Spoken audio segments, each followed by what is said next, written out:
tell us who you are and how you got to be in Red Hook? Yes, my name is Kevin Klose.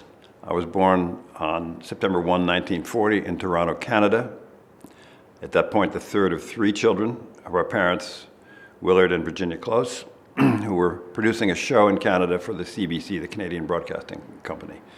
And they were American citizens, and they were up there producing that show for CBC. They came back to the States in 1942. They lived in the suburbs of New York City for about a year, and were thinking about finding a farm somewhere within about a 100-mile radius of Grand Central, the great station in New York City.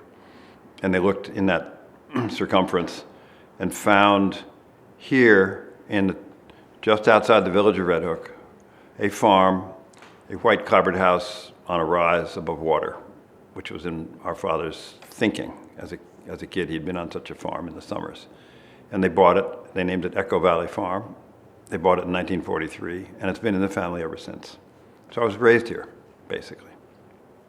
What do you recall best of your childhood, if I may, during the war and post-war up to, say, the late 40s? What was it like being on the farm? Actually, my earliest memory of the farm was, of all things, what was known as VJ Day, when the actual Second World War ended in August of 1945. I remember that very clearly. We'd been at the farm for 2 years then. And it was a time of great release. That's what I remember. What I remember about the farm from the 1940s, from the earliest time, there were draft horses. Duke and Bill were the matched draft horses, and there was a blind mare, Maud, and they were in the horse barn connected to the main barn in the farm. The farm had about 15 or 20 milk cows. There were some chickens, there were pigs, and there were orchards. The orchards were almost all Yellow Delicious apples.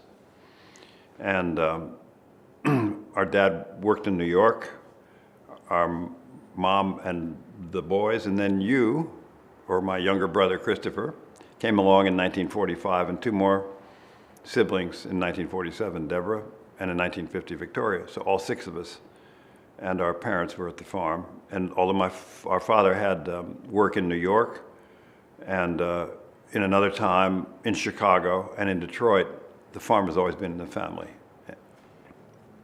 What was it like? What was the farm like? What was Red Hook like in the 40s, when as you're 9, 10 years of age? What was the feel and the look and the sound and the flow of life? First of all, the school, Red Hook Central School, was a lovely place, I thought. I went there as a kindergartner in 1945, and I have very clear memories of being in kindergarten with that class, what became the class of 1958 when we all graduated. And it was a lovely school. It's still in existence, as we know. And the teachers, I can almost remember every one of them by name. So it was a very significant part of my life. And many of the classmates are still in my life, those who are here still in Red Hook.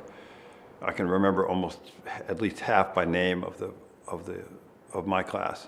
And we just moved through after another. The other part of the school, which I think was unusual and made it a very special school, is that a lot of the faculty were men who had served in the war.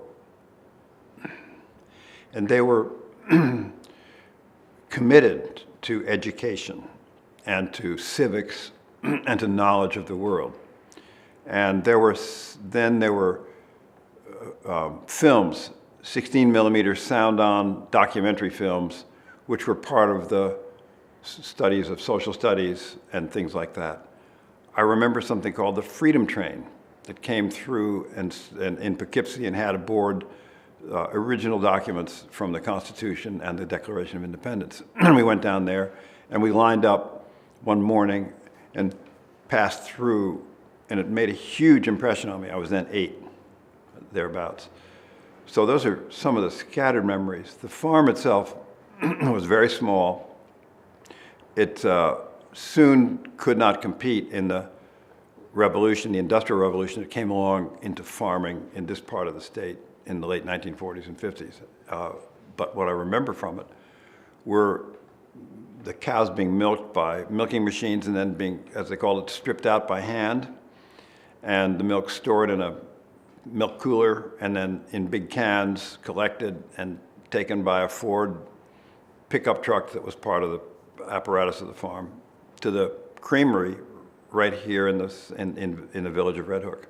Was that Silver Lake or what was that? I think it was Battenfeld's is what the name was. And that, I think, became later, there were, I think, some mergers and it became Silver Lake. That's right. And, and often the farm family next door, the Teeters, they had a milk cooler there, and they were still doing milking for them. And then they also became part of the distribution sequence of Silver Lake Dairy. So these were bottles of cooled milk, right, that were delivered to people's front doorsteps. So I remember that, and I also remember the widening of Route 199, east and west of the village. It was a very narrow two-lane blacktop when I was a child, and because there was traffic now in the post-war, particularly in the 1950s and in the late 40s, people coming out of New York on the weekends, traffic would back up at the Red Hook light east of the village by a mile or more, would back all the way up, stop dead to get through the village because this was the only way they could get through easily through the center of town. And when the road was widened, it had substantial consequences in the village itself, especially you can see it on the east side, East Market Street, where the lawns were pushed back. There were trees along the street that were cut down so they could widen it. And that's how the village looks today. Those are things I remember. And I remember the engineering that went into widening and flattening 199 so it could go out from east of the village out easily to the Taconic Parkway, which its terminus was at 199 out there near between Pine Plains and Red Hook. And then during that same sequence, a few years later, the Taconic was extended up to what became the Mass Pike, or the Mass Pike extended. So all that's transportation, but it had an effect on people's lives. I remember that. Do you remember, tell us about the speed of life in the late 40s, early 50s, as you recall it? I mean, there weren't that many cars, were there? No, there were not that many cars, and it was basically an orchard. That's what I remember in the springtime. It was filled with pink in every direction because there were orchards right to the edge of the village of Red Hook, right out here, just a few, barely half a mile from the Elmendorf where we're sitting. And that's what it was. The school was, for me, sort of the centerpiece because my brothers were there, my older siblings were there, and then the younger siblings as well. And we were 6. That was quite a span. And I played basketball, and that was very fun to do, especially on Friday nights.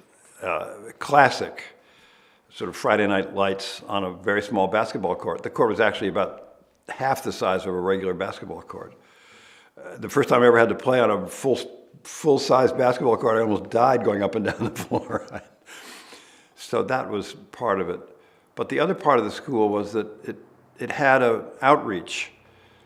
The big Eastern colleges had started to reach out in the post-war era, and they came into Red Hook Central and began finding children there that gave it a sense of itself, I thought, of where graduates could think of going. And in the few years ahead, a few of the classes that graduated before I did, several graduates went to MIT, went to RPI, Rensselaer Polytechnic Institute. And then our oldest brother, Taylor, was accepted at Harvard. And in his class, MIT and Harvard were breakthroughs for the school. And thereafter, 2 years later, in our brother Woody's class, Phil Rockefeller, one of his classmates and a good friend of our families, went to Yale. Woody went to Cornell, and that was it. To me, it meant something very special about what the school was doing and who the community was. I graduated in 1958. Tell us about the beginnings of your journalistic career. Well, Running in a political way, but also, I mean, you were a ditto editor, but I remember the election of I guess it was 1957, for president of the, or was it? 1956, I'm not sure what. Was it 56 or 57 when you had one black shoe, one white sock, one black sock? Oh, yes. Yes, tell us about it. Well, I was actually not much of a politician. I preferred, I preferred being the editor of Ditto, which was I would call it a monthly, somewhat independent of a monthly schedule, but we produced it mostly in the class of 58, all through high school. And Maynard Ham, who is a resident of Red Hook to this day, was our art director, and Tibby Smithers, as she was then, and Judy Walsh, and Ellen Rogers, and Jim Harden. Those are all classmates from the class of 58, and we basically produced this thing, and I really liked to do that. And on West Market Street were the offices of the Red Hook Advertiser, which was the weekly paper. And I used to go by there and talk to Ralph. I will think of his last name, but he was the editor, and the Nortons were basically the owners. Alice and Don Norton were the owners of the proprietors, I would call it, of the Red Hook Advertiser. And we also paid a great deal of attention to the Poughkeepsie Journal because it covered sports, and it covered the Red Hook basketball team, which in 1956 did extraordinarily well and went to major tournaments in this part of the state, and was a great winning basketball team.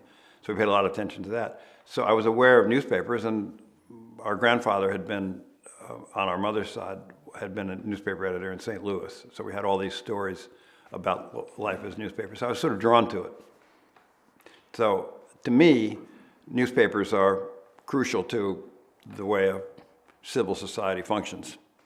We don't have a newspaper here. The Red Hook Advertiser went out of business after 167 years of basically continuous Red Hook newspapers about 6 years ago now, 2009. Just stopped it. What do we do? Well, it's very hard to get it back if you're talking about print on paper.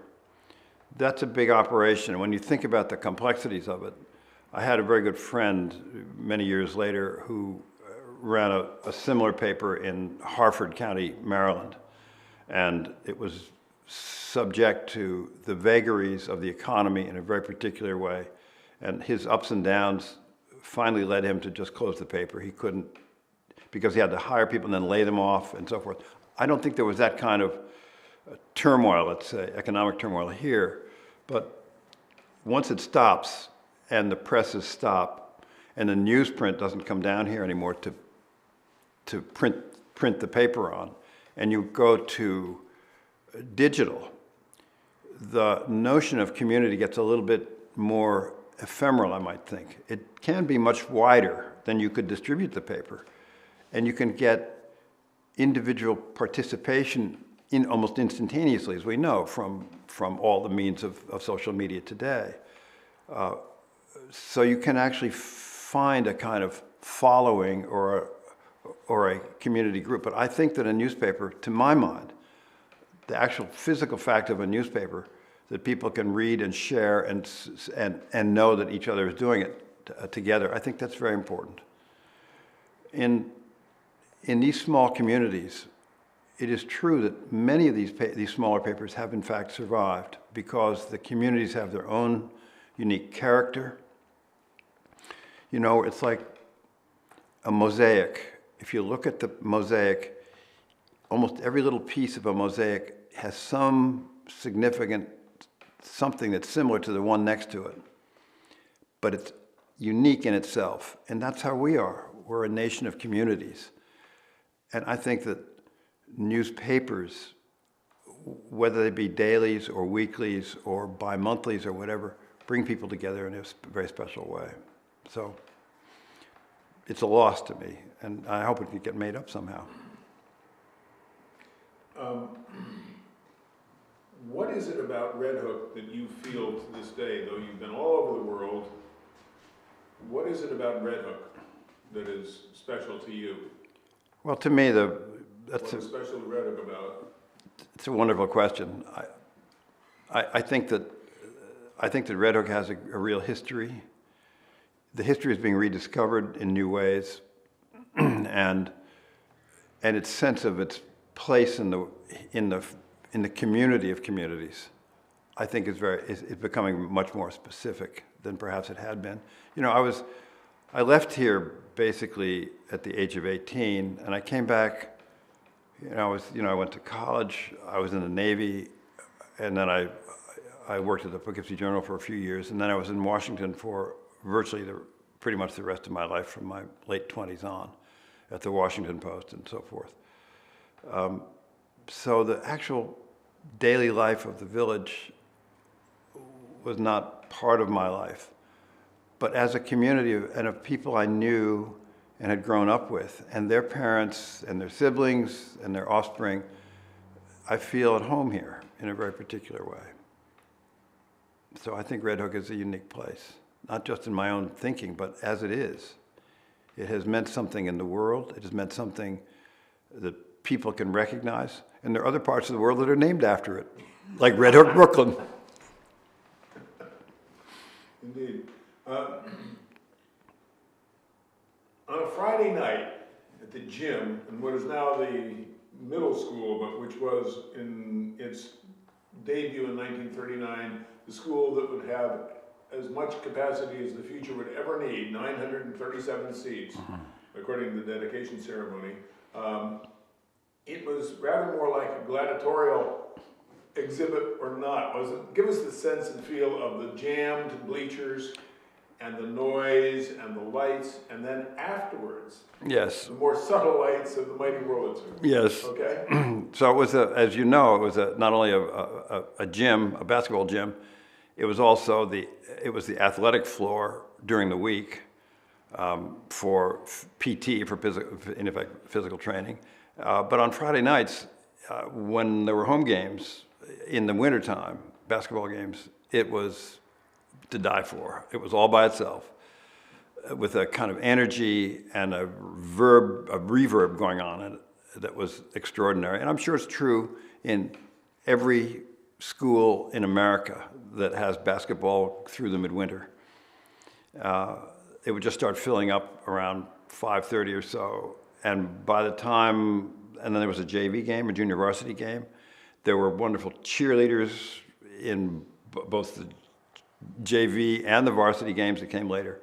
And these schools competed quite hard against each other. Pine Plains, Rhinebeck, and so forth and so on. We can name them all. When I was a kid, Tivoli had its own high school, and I'm part of the team distinguished in Red Hook basketball history for having lost to Tivoli on a Tuesday afternoon.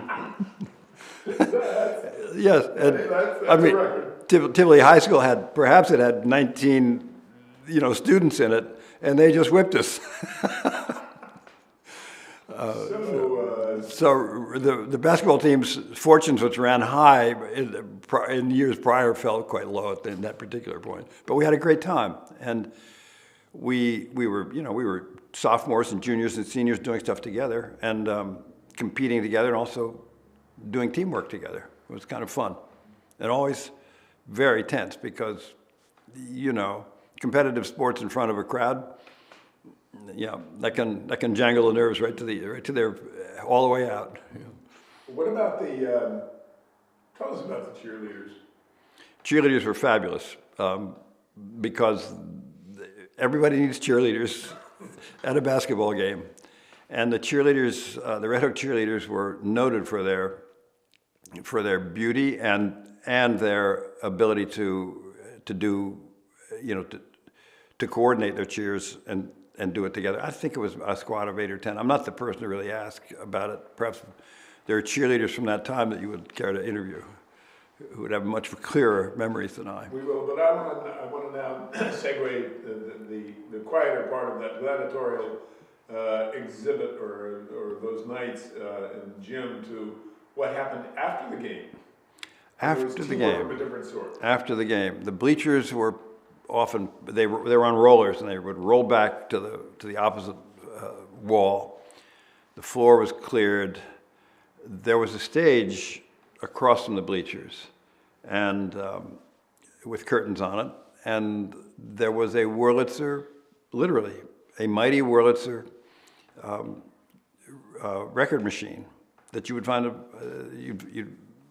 you know, put in 5 cents and you get a 78. So the Wurlitzer was rolled out, the lights went down, and students, former team who had now, one thought, showered and got themselves duded up, and Friday night dance went forward. And it was always very sort of dark and romantic, odd, and always interesting. All right. You're going to switch cards. Okay. Good job.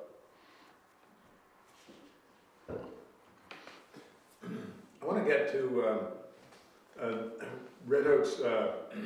Red Oak celebrated its bicentennial 3 years ago, and it was founded on the strength of agriculture. We remain an agricultural-based economy visually, not financially, certainly. But tell us about what it was like. I want to specifically have your memories of the people and haying their Fraley's. Sure. Tell me about that. Well, what it felt like, what it looked like, what the heat. You know, I think from about the age of 14 on, I basically worked in the summertime, either at the neighboring farm, on and off for the Teeters, or most particularly for Irving Fraley out at the Fraley farm that actually had a common boundary with our farm, with Echo Valley Farm. And I'd be out there at 7:30 or 8 in the morning during haying season, when there were first cuttings in the late June, and spend the entire day in these fields with a man named Dewey Decker, who lived nearby, who was a farmer, who did the custom baling for a lot of the farms. And he had a tractor that I think it could have done well on a race course, because he would put that thing in its highest gear and just charge through the fields, and the bales were just flying out of that baler. It was in the days before there were what are now kickers to kick the bale into a trailing wagon. So everything was done by hand. You walked along the wagon, along the windrows of bales, picked them up and threw them up to somebody who was loading them up. As a little boy, I remember actually open hay.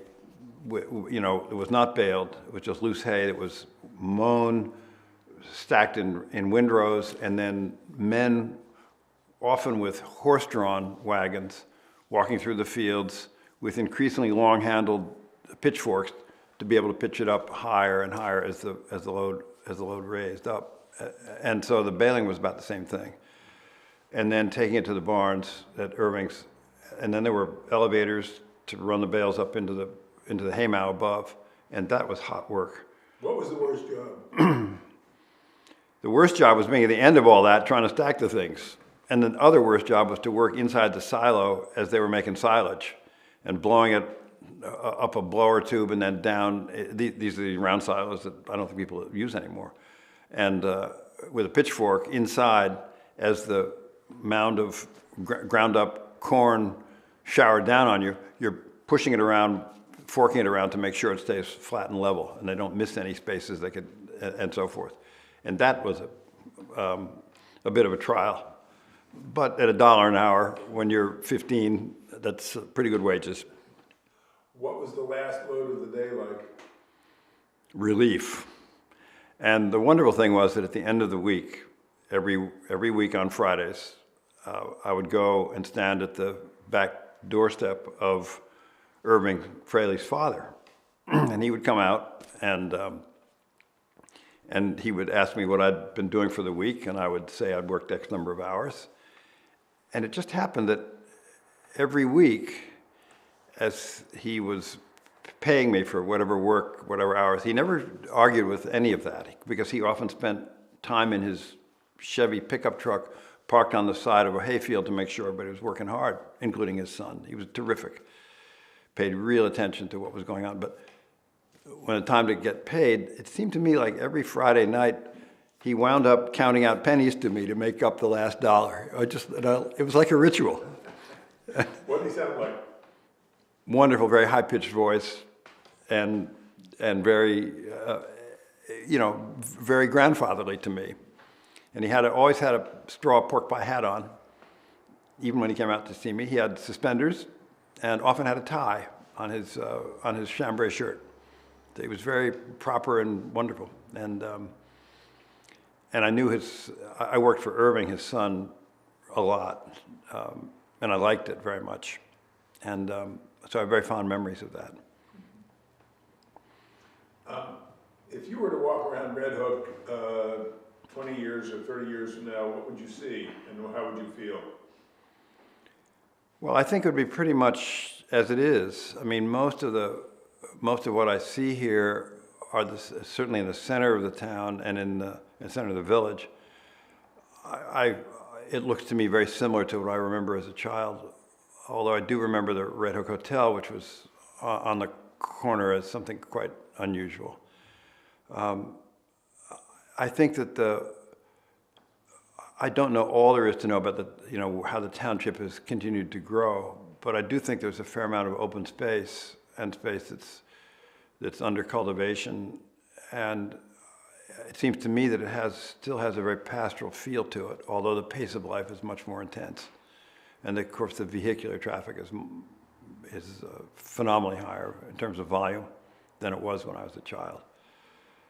And we had one car and one pickup truck for a family of 6 kids, and parents who often worked in New York City. So that's almost unheard of now, to have a family of 8 with one car and a farm pickup and a crank tractor we had. So all that's changed, and it bears its impact, I think, on these communities because of that. But we're used to it, so it's part of life. And maybe it'll get smaller as people learn how to, travel more easily with advanced technology that we don't see yet. What is wonderful to me about Red Hook is that it's very close to New York City while being distant. It's in the Northeast Corridor. It's easy to get to, and it's easy to get from here to New York City and up and down the Hudson River Valley, which is quite an extraordinary place. And as the arts and culture continue to advance, and as people look for alternatives to the intensity of urban life, I think a community like Red Hook has a very special place in its future. What about you thought a lot about communication and that your business and democracy, the sense of community. How do we maintain that sense of community here, which Red Hook, people love to go to Rhinebeck, but they love to live in Red Hook? Well, I think that, I think that a community with its own identity is unique. It's special to how humans, behave, and they feel identities with places like these, and they want the identity to generally to be preserved and to prosper in the sense of how they think about the futures for themselves and their families. There may be people who pass through and have transient lives. I've lived in many different parts of the world, in different cities, but I've always felt that this was a very congenial place to be, and of course with family and friends from years by, it's very special.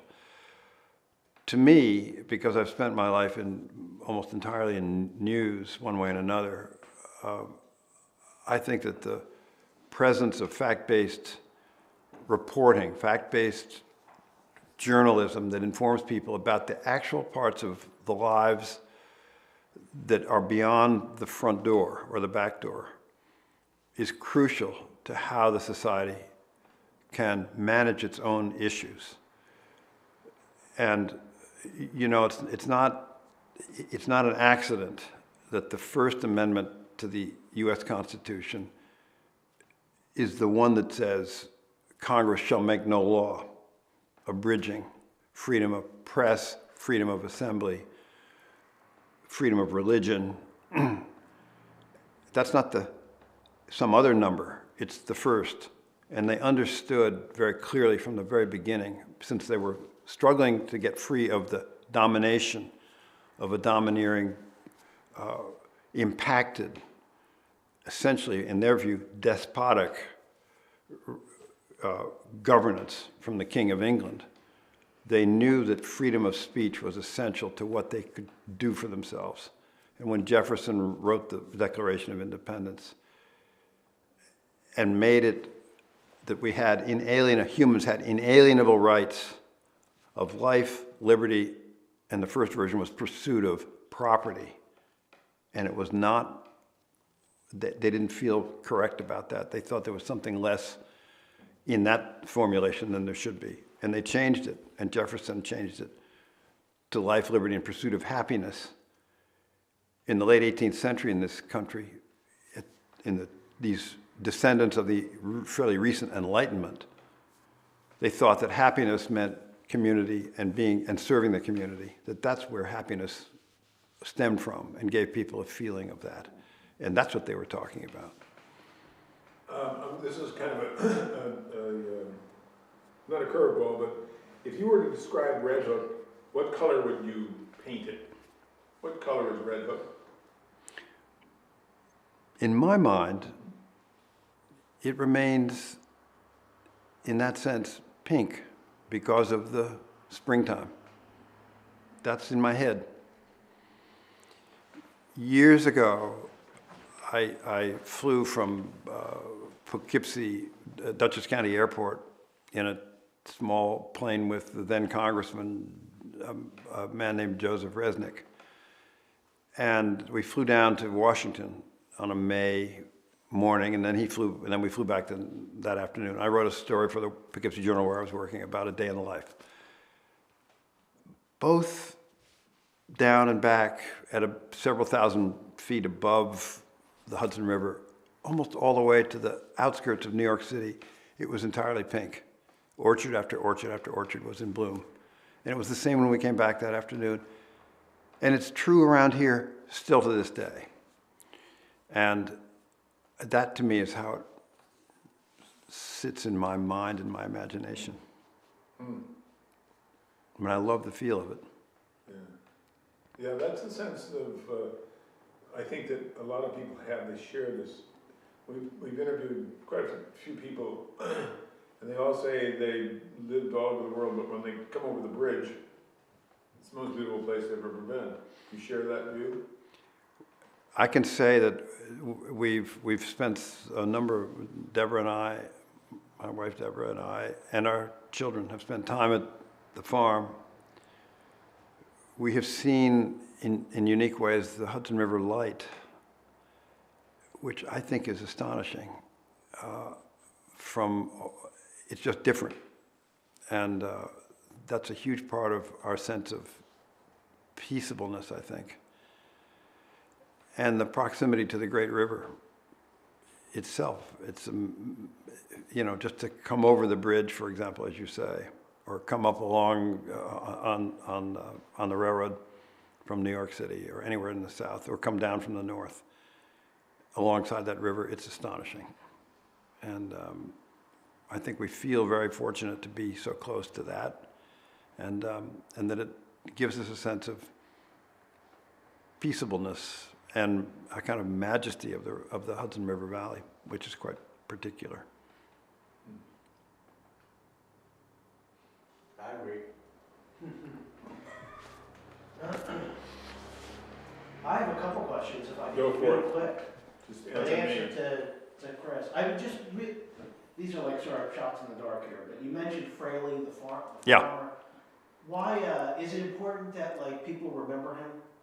I mean, you remember him, obviously. So Yeah. What about like the larger community? What about people my age or something, you know? Well, as a community a community moves on, some personalities persist in almost a presence in people's minds and in their thinking.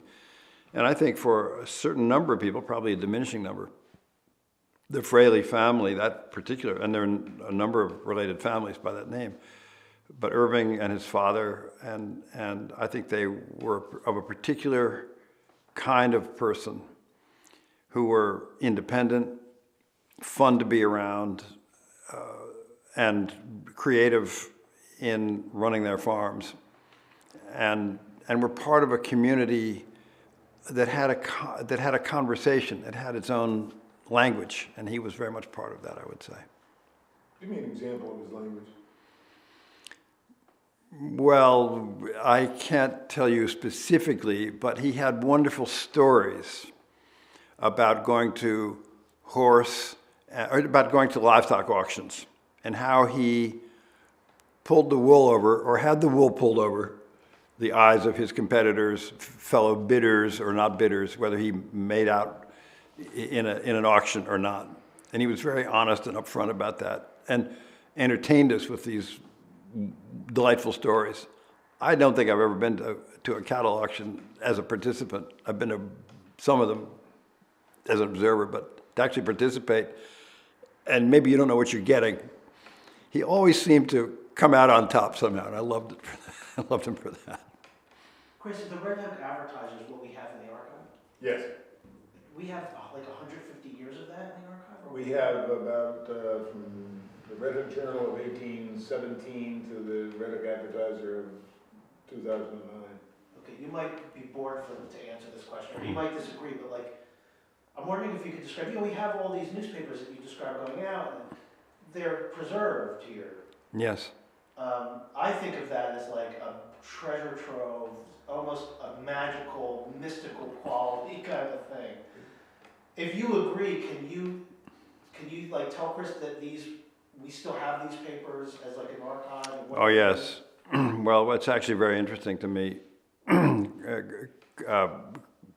Christopher often, especially in the past year or so, we've traded back and forth by the internet, by email.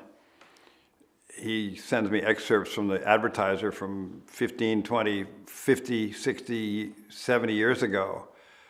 And we sort of go back and forth about that. It's really interesting. It becomes part of the living memory. If you can call a memory a living thing, that's what it is. It's the lively reality of a time that doesn't exist anymore. And the Advertiser is a phenomenal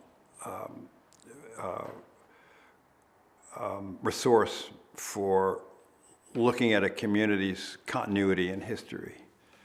And I think the Advertiser has that power in it for people who want to understand what our past has been. Can you just, in a sentence, actually just say that these old Red Hook newspapers are archived, so we have them? Oh, sure. You say it.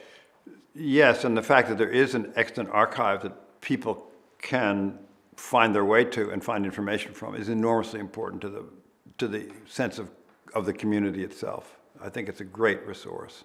Priceless, really. The Red Hook Advertiser, say that. Yes, the Red Hook Advertiser is a priceless resource. Its archive pages are a lively history of a lively community. And it goes back how far? We have the first Red Hook Journal from, I think it's earlier. We have the 1817, I thought. Okay, 1857. 1858. It doesn't matter. Did you say that in 1859? The archivists, they just do their thing. Makes a better story, 1870. No, so 1858 is the first? 57. Oh my God. But the specificity of what the Advertiser reported is quite remarkable. Just recently, my brother Christopher and I, we exchanged back and forth about an aircraft accident that happened where the plane crashed into the Red Hook Golf Club. And the newspaper reported that event, and by the next week, which was the next time it published, They had exactly the names of all the people who had tried to rescue the pilot, all the people of law enforcement and of the fire company who had turned out to, and had seen the accident itself. They had everything in specific detail. I was told that names make news, and boy, that was proof of it.